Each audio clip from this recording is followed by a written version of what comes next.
They built a garage over my driveway. Not next to it, not close to it, actually over it. And the moment I realized what they'd done, I knew this wasn't going to end with a polite conversation or a handshake. It was going to turn into something else entirely. I had lived in that house for almost a decade, long enough to know every crack in the gravel, every shadow in the afternoon, the way rainwater would run down the side of the driveway like a thin stream finding its way home. And more importantly, I knew exactly where my property ended and someone else's began, because when you stay in one place that long, you don't just live there, you become part of it. The driveway ran along the right side of my house, nothing fancy, just a long stretch of compacted gravel leading back to a detached garage behind the yard. But it was mine, always had been, and the old neighbor, a retired guy named Walter, respected that without question, never parked on it, never crossed it without a wave or a quick apology if he had to.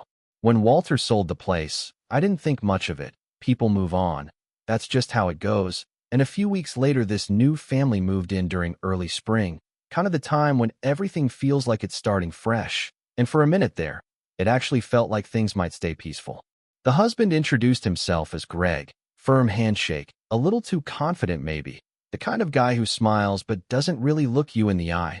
And his wife, Dana, was quieter, polite but distant, like she was already bracing for something. At first, everything was normal, small talk in the driveway, a wave here and there, nothing unusual. But then about a month in, I started noticing construction materials being dropped off in their yard, lumber, steel beams, concrete bags stacked like they were planning something bigger than just a shed.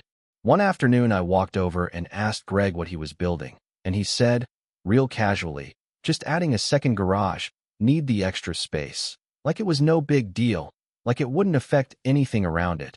And I remember glancing over at the layout of his lot, doing that mental math you do without even thinking, and something about the positioning felt tight, like uncomfortably close to my side of the property. But I brushed it off because I figured, hey, they must have checked all that.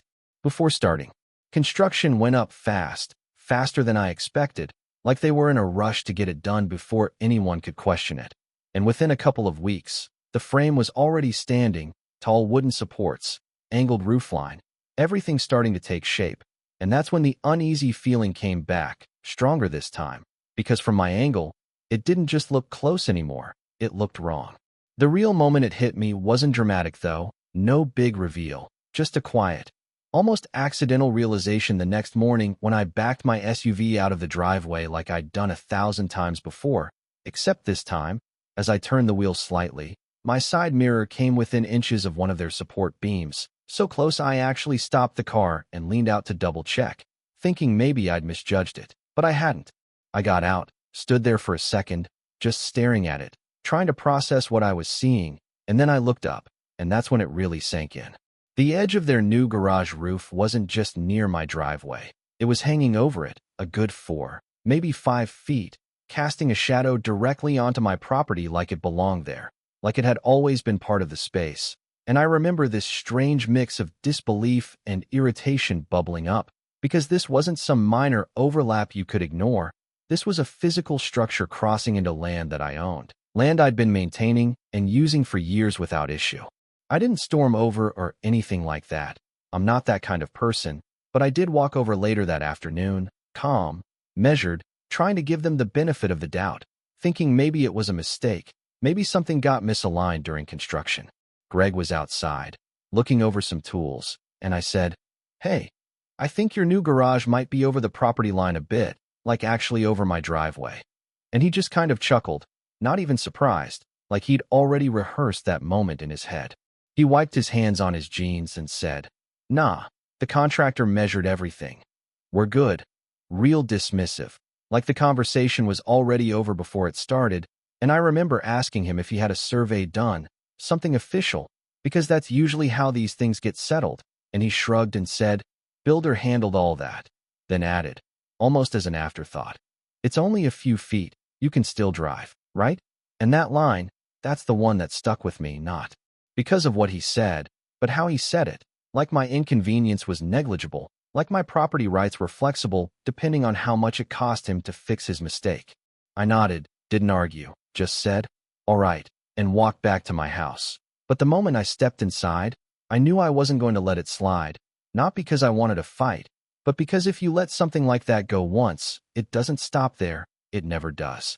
That night, I pulled out my property records, old documents I hadn't looked at in years, and started going through them carefully, tracing the boundaries, double-checking everything. And by the time I went to bed, I had already made up my mind. I wasn't going to argue about opinions or assumptions. I was going to get proof. The next morning, I didn't waste time.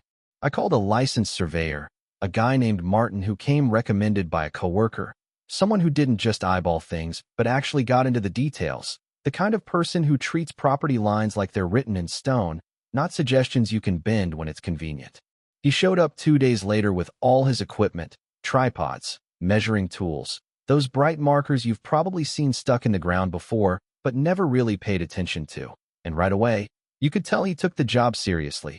Barely said more than a few words to me before he got to work, pacing the length of the driveway, checking angles, comparing everything to the official records. I stayed out of his way, watched from the porch with a cup of coffee, trying not to jump to conclusions, but already feeling that quiet certainty building in my chest, because deep down, I knew what he was going to find. It took him a couple of hours, maybe 3, and when he was done, he called me over, pointed to a series of bright red stakes he'd placed along the edge of my driveway. Perfectly straight, perfectly aligned, and then he looked up at the garage next door and said, "Yeah, that's over." Not dramatic, not emotional, just matter of fact, like he was stating the obvious. I asked him how much, and he walked me over, tapped one of the stakes with his boot, and said, "About 4 feet at the base, closer to 5 with the roof overhang."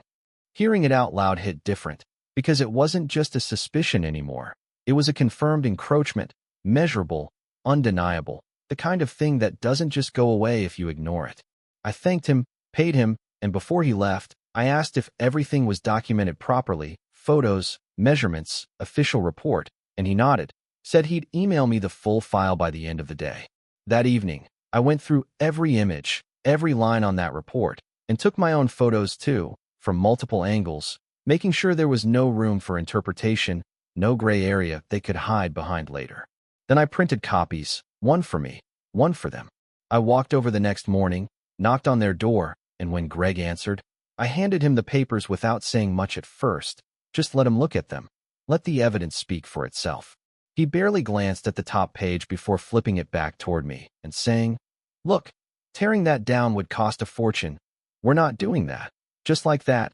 No hesitation, no acknowledgement of what the documents actually showed, like the facts didn't matter because the inconvenience was on his side now.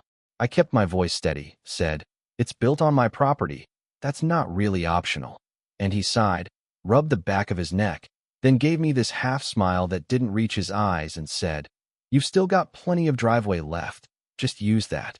That was the moment something shifted in me, not anger exactly, more like clarity. Because up until then, I'd been treating this like a misunderstanding, something that could be resolved with a conversation. But standing there, looking at him dismiss something so basic, so clear, I realized he'd already made his decision. He just didn't expect me to push back. I didn't argue, didn't raise my voice, just took the papers back, said, "All right," and walked away again. But this time it felt different, heavier, like I was stepping into a situation that wasn't going to resolve cleanly. Over the next few days, the practical impact of what they'd done became impossible to ignore. My driveway technically still worked, sure, but only barely, and only if you were driving something small and careful. My SUV could squeeze through, but anything larger, like the moving truck I'd planned to rent the following month to help my sister relocate some furniture, there was no way it was getting past that overhang without risking damage. Even simple things became a hassle. Backing in felt tighter, unloading equipment from the trunk required more maneuvering, and every time I drove under that section, I couldn't help but glance up, measuring the clearance in my head, reminded over and over again that part of my own property had effectively been taken from me. I started digging deeper, not just into my property records but into local ordinances, access rights, easement rules, anything that might give me leverage without dragging things into a full legal battle, because lawsuits are messy, expensive, and they drag on forever, and honestly, I didn't want that. I just wanted my space back, or at the very least, for them to understand they couldn't just build over someone else's land and call it a day.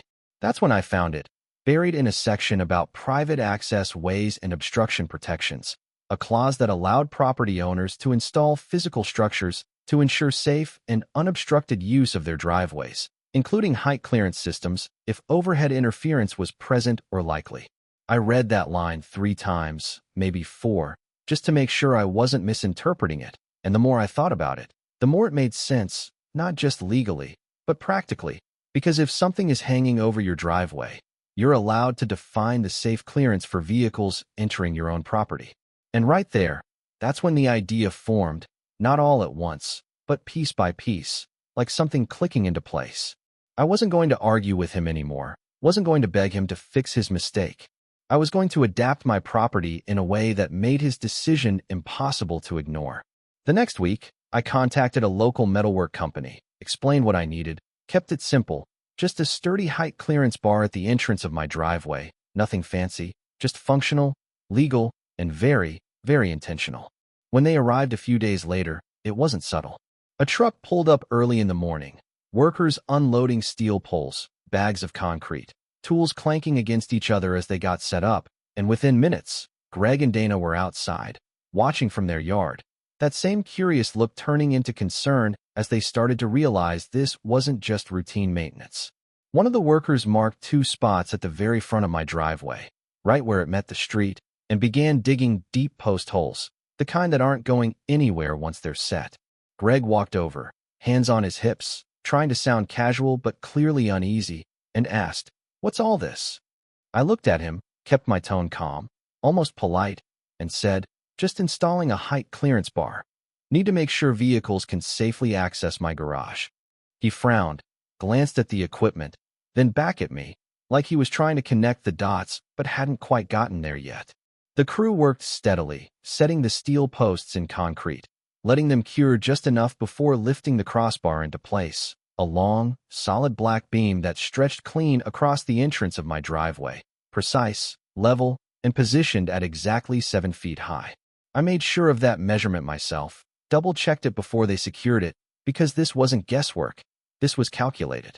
When it was done, I thanked the crew, paid them, and watched as they packed up and left, the new structure standing there like it had always been part of the property. Greg stood there for a moment longer, staring at it, and I could see the realization starting to creep in, slow but inevitable, like a delayed reaction finally catching up. I didn't say anything else, didn't need to, because the real impact of what I'd just done wasn't immediate. It was something they were going to discover the next time they tried to actually use that garage the way they intended.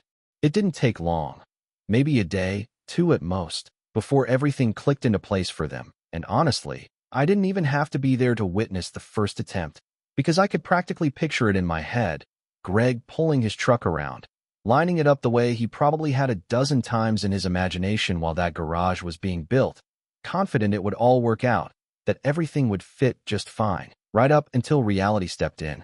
The thing about that clearance bar is, it didn't block my driveway at all. My SUV passed under it with room to spare, smooth, no issue, exactly as intended, but their setup, the way that garage overhang dipped into my airspace, it sat just low enough that anything taller than a compact sedan suddenly became a gamble, and not the kind you take twice.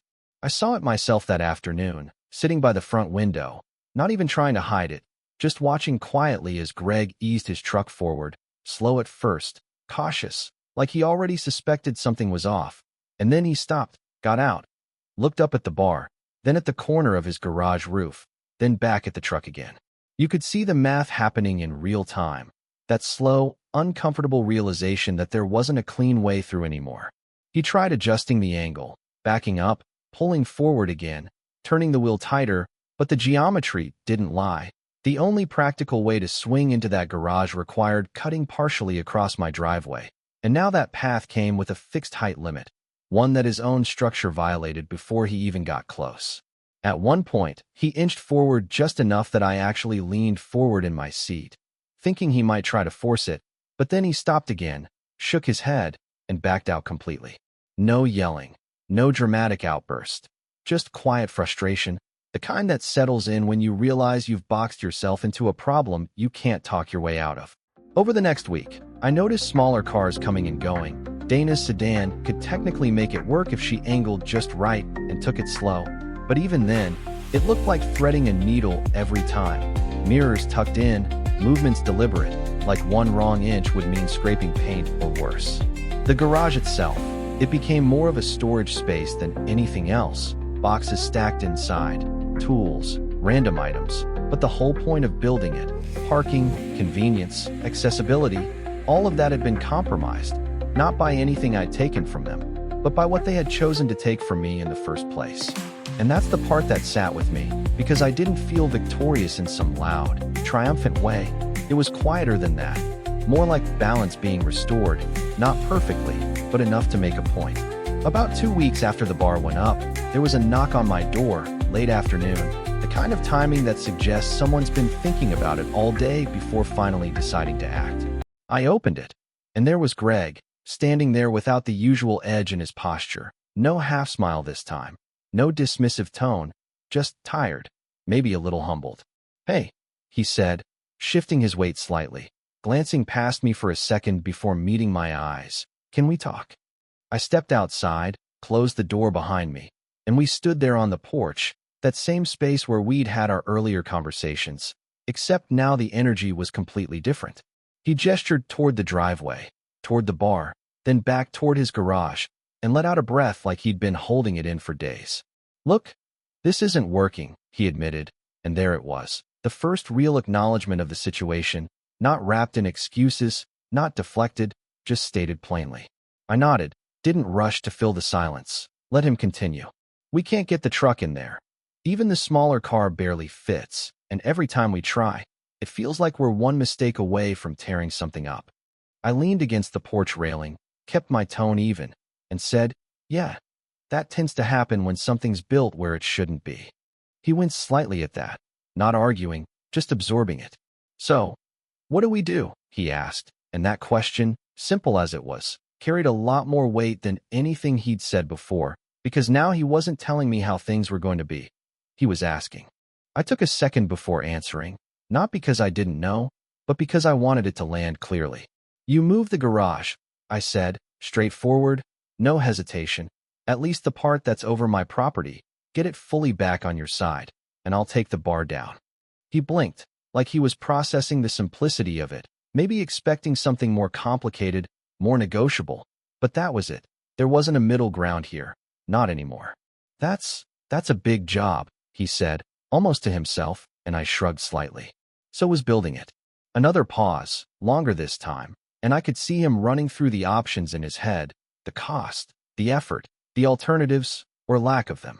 Because the truth was, I hadn't trapped him, not really. I'd just removed the illusion that his shortcut would work. Finally, he nodded, slow but certain. "All right," he said, "we'll fix it." And just like that, the whole thing shifted again, not back to where it started, but forward into something that at least resembled resolution. Over the next few weeks, there was more construction, smaller this time, more careful, sections of the garage being adjusted, the offending corner pulled back, the overhang corrected so it no longer crossed into my airspace. And I'll give him this, once he committed, he actually followed through. When it was done, he came back over, didn't say much, just let me see the result, the new alignment, clean, within his boundary, no overlap, no gray area. I checked it myself, made sure everything lined up, and then, a couple of days later, I had the metal company come back and remove the clearance bar, just like I said I would. The driveway went back to normal, open, unobstructed, like it had been for years, but it didn't feel exactly the same, not because of the space, but because of what had happened there. We still live next to each other. We're civil, nod when we cross paths, exchange the occasional hey, but that easy neighborly vibe from the beginning, it never really came back, and maybe that's just how it goes when lines get crossed, literally and otherwise. I still think about it sometimes, not the conflict itself, but the way it unfolded, how quickly something small turned into something bigger, how assumptions can lead people to make decisions they don't fully think through until it's too late. And I'll be honest, part of me wonders what would have happened if I'd just let it slide. If I'd accepted that few feet, like it didn't matter, would it have stopped there, or would there have been something else down the line, another boundary pushed, Another compromise expected? I guess I'll never know. But I do know this. Sometimes standing your ground doesn't mean raising your voice or starting a fight. Sometimes it just means understanding the rules better than the person trying to ignore them and using that knowledge at exactly the right moment. So here's the question, was that fair, or did I take it too far? Because depending on how you look at it, I either protected what was mine, or I made a point they couldn't ignore in a way that forced their hand.